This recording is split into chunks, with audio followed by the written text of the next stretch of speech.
तो मेरे प्यारे विद्यार्थियों, आप लोगों का मेरे YouTube चैनल में बहुत बहुत स्वागत है। आप लोग मेरे मनोबल को धीरे धीरे बढ़ाते रहिए। मैं ऐसे ही वीडियो देता जाऊंगा। आज जो भी क्वेश्चन है वो चैप्टर जो है रेजिस्टेंस प्रोपोर्शन से है और पार्ट थर्ड है। आज का जो क्वेश्चन है बहुत इजी है। और ये इजी क्वेश्चन क्यों पढ़ेंगे? क्योंकि ये क्वेश्चन के जो टाइप होंगे, आज के जो भी क्वेश्चन होंगे वो सारे एग्जाम में ज्यादातर पूछे जाते हैं। तो देखिए क्वेश्चन क्या है, पढ़िए। यदि A का 30%, एक का काम बोला, एक का 30% का मतलब होता है गुना, ठीक है। 30%, हाँ, बराबर B का 0.25 B का 0.25 बराबर C का 1/5 C का 1/5 हो तो A A:B:C = what?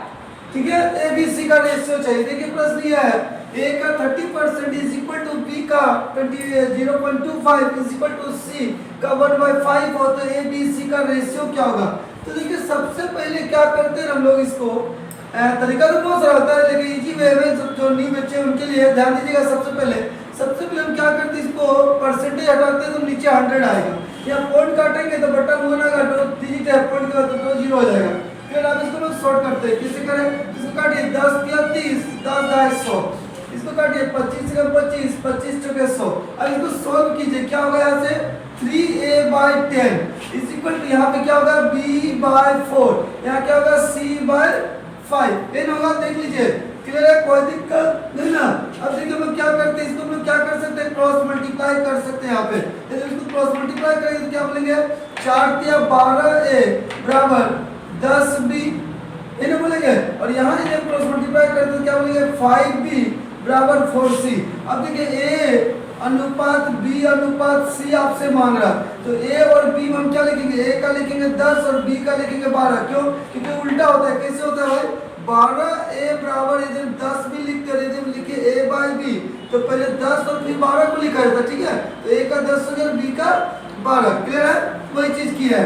क्या देखिए फिर यहाँ B और C में जब हम लिखेंगे तो यहाँ 5 और यहाँ लिखेंगे C में, सॉरी यहाँ B के सेंटर में लिखेंगे 4 और B का C का हो गया 5। अब हम लोग यहाँ पे क्या करेंगे, जिग जैग कर सकते हैं। यहाँ पे चाहेंगे तो आप काट सकते हैं, छोटा कर सकते हैं।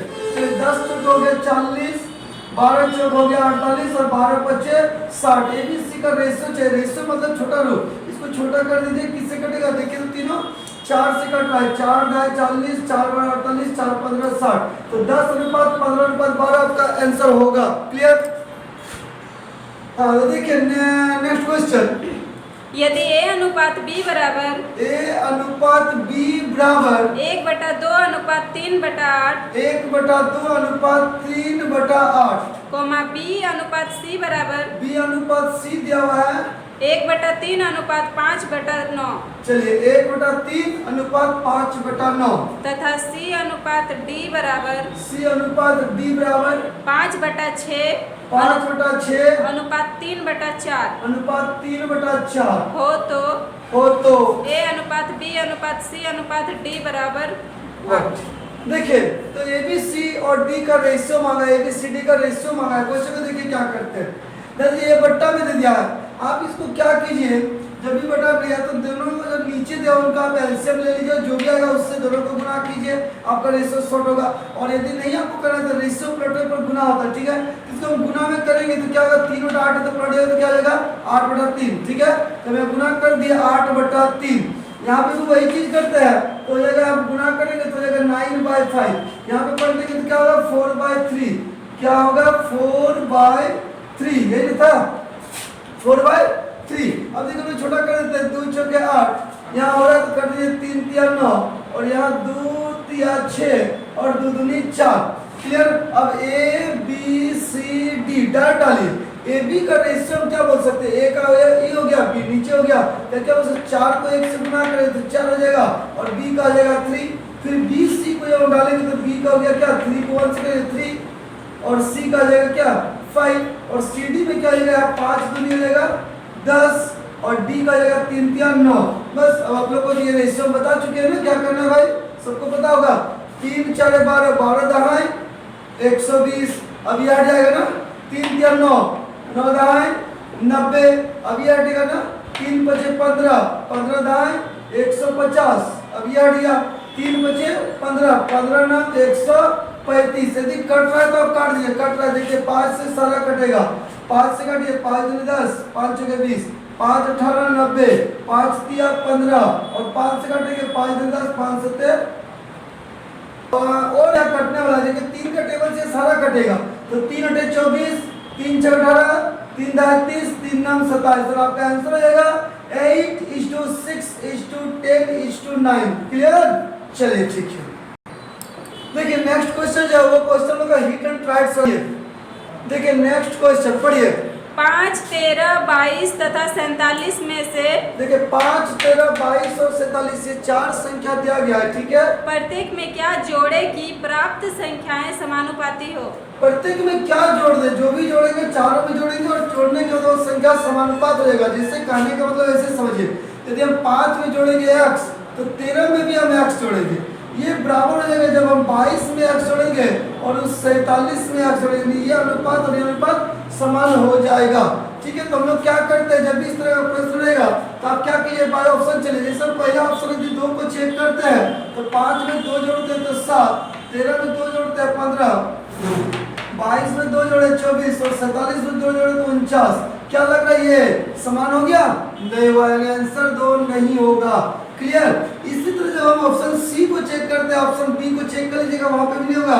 जब ऑप्शन सी को चेक करते हैं तो 5 में 3 जोड़े 8, 13 में 3 जोड़े तो 16 और 22 में 3 जोड़े तो 25 और 47 में 3 जोड़ने पर 50। जब हम इसको काटते हैं तो 8 एकम 8, 8 दूनी 16, 25 एकम 25, 25 दूनी 50, यानी 1/2 बराबर 1/2, यानी अनुपात, ये अनुपात समान हो गया, यानी आपका आंसर होगा ऑप्शन सी। क्लियर? देखिए नेक्स्ट क्वेश्चन है, सुनिएगा ध्यान से। चलिए, 2 संख्याएं 7:11 के अनुपात में है। देखिए 2 संख्या वो रेशियो 7:11 के रेशियो में। तो मान लीजिए हम इसको लिख सकते हैं अनुपात को 7/11। यदि पहला संख्या 7x मान लेते हैं तो दूसरी संख्या 11x। चलिए, इनमें से प्रत्येक में 7 जोड़ने पर प्रत्येक में हम 7 जोड़ देते हैं, इसमें भी 7 जोड़ेंगे, इसमें भी 7 जोड़ेंगे। चलिए जोड़ दिए, इनका अनुपात 2:3 हो जाता है। प्रत्येक में हम 7 जोड़ दें तो रेशियो बोला 2:3 हो जाता है। 2:3 को हम 2/3 भी लिख सकते हैं। इनमें से छोटी संख्या कौन सी है? इनमें छोटी संख्या कौन सी है? देखिए पहला संख्या 7x था, दूसरा था 11x, तो छोटी कौन है? इन दोनों में छोटी कौन है? 7x, यानी 7x का वैल्यू चाहिए। छोटी संख्या क्या है? तो क्या करना है, हम लोग क्रॉस मल्टीप्लाई करते हैं। चलिए 3 से गुना होगा तो दोनों से होगा ना, तो कितना हो जाएगा? 7 21x प्लस 21 बराबर, इधर गुना करते हैं 11 दूनी 22x प्लस 7 दूनी 14। क्लियर? ये 21x को यहाँ पे लेते हैं तो घट जाएगा तो बचेगा x, और इस 14 के यदि यहाँ करते हैं तो 21 में 14 के तो बच गया 7, यानी x का वैल्यू आ गया 7। बोला छोटी संख्या क्या है? तो छोटी संख्या 7 और यहाँ x का मान पुट कर दीजिए ना 7, तो 7 7 49 आपका हो जाएगा आंसर। क्लियर? चलिए नेक्स्ट क्वेश्चन।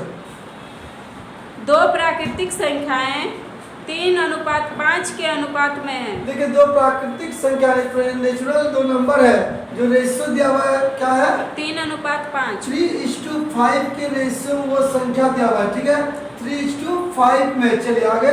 तथा इनका गुणनफल 2160 है। देखिए 2 संख्या मान लीजिए, संख्या 1 संख्या 2, उनका जो रेशियो दिया हुआ 3:5 पे दिया, उनका गुणनफल दिया हुआ है। गुणनफल मतलब मल्टीप्लाई दिया हुआ, कितना दिया हुआ है? 2160। 2160 दिया हुआ है, ठीक है। तो इनमें से छोटी संख्या क्या होगी? छोटी संख्या, तो छोटी कौन है? इसमें 3 है ना, तो छोटी संख्या मांग रहा है, क्या टिक लगा दे। ठीक है, देखिए मेरे प्यारे विद्यार्थी, जब भी रेशियो रहे और ये गुणनफल दिया रहे, मल्टीप्लाई में रहे, तो आप रेशियो को गुना करके भाग दीजिए। 3 × 5 कितना होगा? 15। तो 15 से भाग देना, देखिए भाग दे दीजिए, क्या होगा? 15 एकम 15, कितना बचा यहाँ पे? 6 और 6 66, 15 चौके 60, फिर 6 और 0 60, 15 चौके 60 40। तो भाग देने के बाद जो भी आएगा ना, गुणनफल लाने पर कीजिएगा, ठीक है। भाग देने पर जो भी आएगा तो आप एक रूट निकालिए उसका। तो 140 का हम लोग वर्गमूल निकालेंगे तो क्या होगा? 12, यानी 12 गुना इसका कर देना है, तो 12 × 36, यानी छोटी संख्या जो है वो आपका 36 है आंसर। हाँ, तो देखिए नेक्स्ट क्वेश्चन पढ़िए। किसी धन को A, B तथा C में 3:5:7 के अनुपात में बांटा गया है। देखिए कोई धन है, उसको 3 जगह बांट दिया गया, A, B और C में। 5 5:7 7। के रेशियो में बांट दिया गया। क्लियर, चलिए आगे। यदि C का भाग A के भाग से 1600 रुपया अधिक हो, यहाँ देखिए C का भाग जो है A के भाग से बोल रहे 1600 अधिक है, तो पहले आप रेशियो पता कीजिए कि C का जो भाग है वो A के भाग से कितना अधिक है। अधिक यानी डिफरेंस, कितना का डिफरेंस है, तो डिफरेंस देखिए ना 4 अधिक है। क्या अधिक है? C का भाग A के भाग से 4 अधिक है, और ये 4 का वैल्यू दे दिया है 1600 अधिक है। चलिए आगे। तो B का भाग कितना है? तो बोला B का हिस्सा क्या है, B का निकालना, तो B कितना है भाई 5, तो 5 का वैल्यू निकाल दीजिए। तो 4 4 16, 4 पंचे 16, 400 कटा गुना करें 4 पंचे 20, यानी कितना हो गया 2000। तो B का जो हिस्सा है वो 2000 है आंसर। अब जो क्वेश्चन है वो क्वेश्चन आपका हिट एंड ट्राइड है, बाय ऑप्शन चलेगा इस क्वेश्चन में। ठीक है, ध्यान से देखिएगा मेरे प्यारे विद्यार्थी, जबरदस्त पूछा जाता है इस क्वेश्चन को एग्जाम में। ठीक है, चलिए पढ़िए। एक पेटी में 1 दर्जन शीशे थे। देखिए एक पेटी है और उस पेटी में पूरा 1 दर्जन शीशा है। 1 दर्जन का मतलब टोटल कितना पीस शीशा है? 12 पीस, है ना। एक पेटी में पूरा 1 दर्जन शीशा, 1 दर्जन में कितना पीस हो जाएगा? टोटल कितना पीस दिया हुआ है? 12 पीस शीशा उस पेटी में रखा हुआ है। ठीक है, आगे।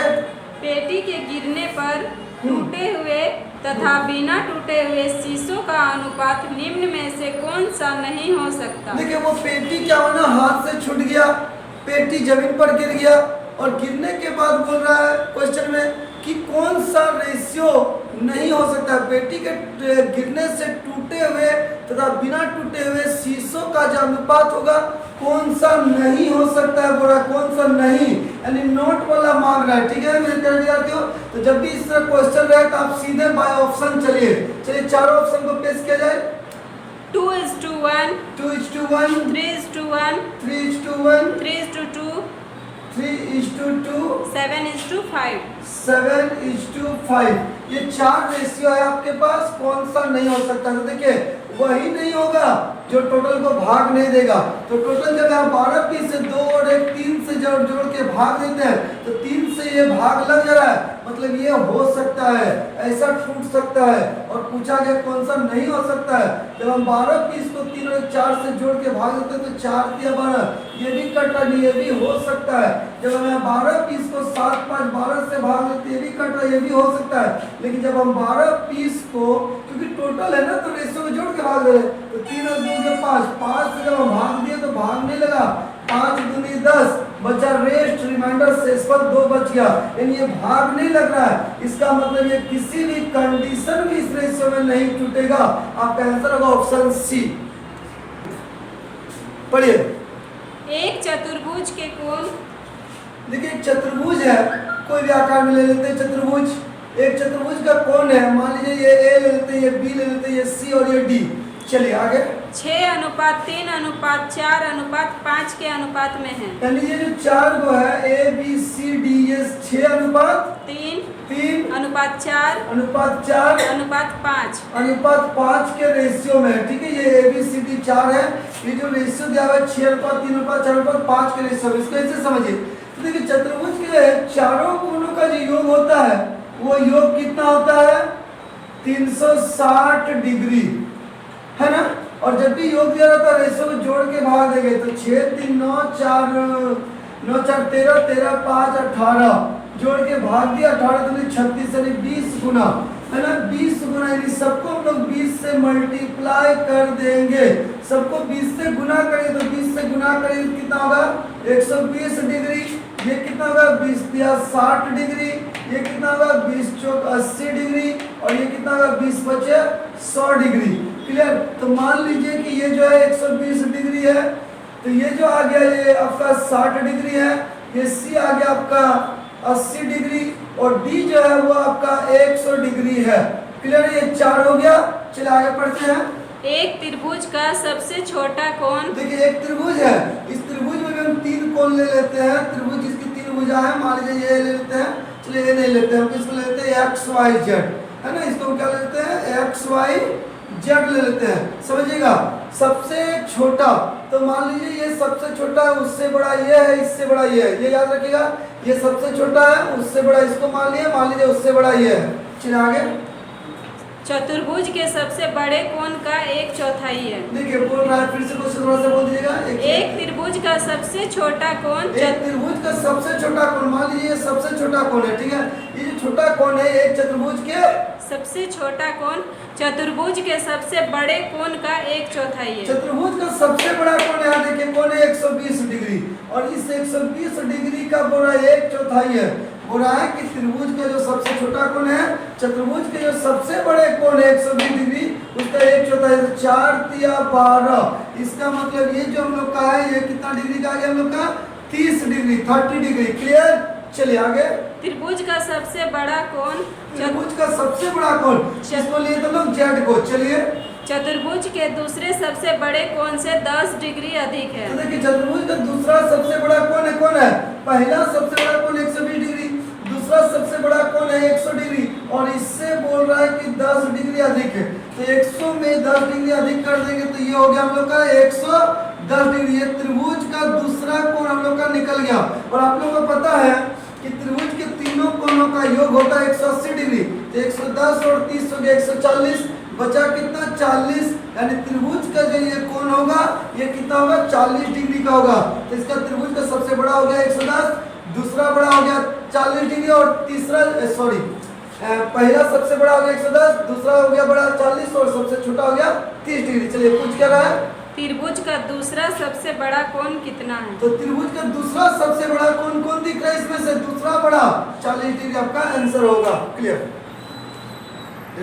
हाँ तो मेरे प्यारे विद्यार्थियों, आज तक के लिए वीडियो को मैं यही विराम देता हूँ। मैं नेक्स्ट क्लास इसके अगले पार्ट की ओर में डिस्कस करूंगा, ठीक है। तब तक के लिए आप लोग अपना तैयारी जबरदस्त कीजिए। Thank you so much.